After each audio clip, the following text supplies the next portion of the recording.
Yo, what's up mga tol? So ngayon, pauwi na kami galing sa trabaho. So ngayon may gagawin kaming katarantaduhan. Ipaprank namin yung isang kasama namin, si Boy Kayos.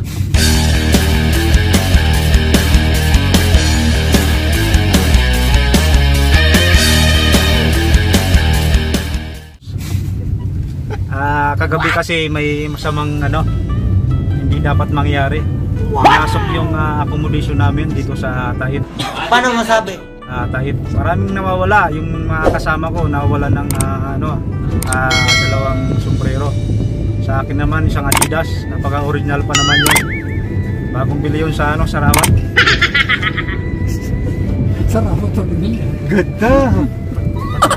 Pati yung charger ko pinatos pa. Halos pati dumbbell.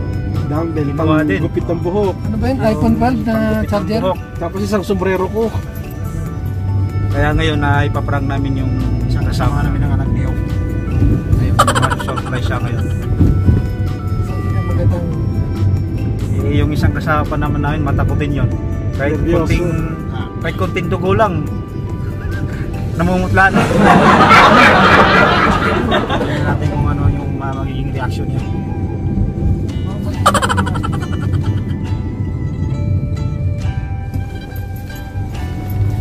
Kaya abangan nyo mga tol pag malapit na kami sa aming tinitiran. Nilagyan na ng ilaw, diba? Lapit na po kami sa construction site. Nilagyan ng ilaw. May construction dump site. Ha? Dump site. Ay, dump site ba? Yung mga dump site mo sa baba. Malapit na po kami sa SM Smoky Mountain. Kaya malapit na kami mga bayan. So andito na mga tol, iniisip na namin yung mangyayari sa Parang tayo na ng ilaw dito. nangyayari sa kanya dahil matakutin yung taong yun. Ito wala naman ako nakatulog. Ito dito may tinay. So yung gagawin namin tatabi muna namin yung truck. sasakyan namin para hindi kami mahalata. Yun lang. Dahan-dahan kami papasok sa may yung accommodation na campsite. Hindi lalayo ko para hindi marunong. Hindi marinig yan? So mga tol, ito lalabas na kami. A few moments later. So ito yung accommodation namin mga tol. Paprangkan namin yung kasama namin na si Boy Kayos. Kasama ko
So ngayon mga tol, ito siya, ito yung pinaprank namin.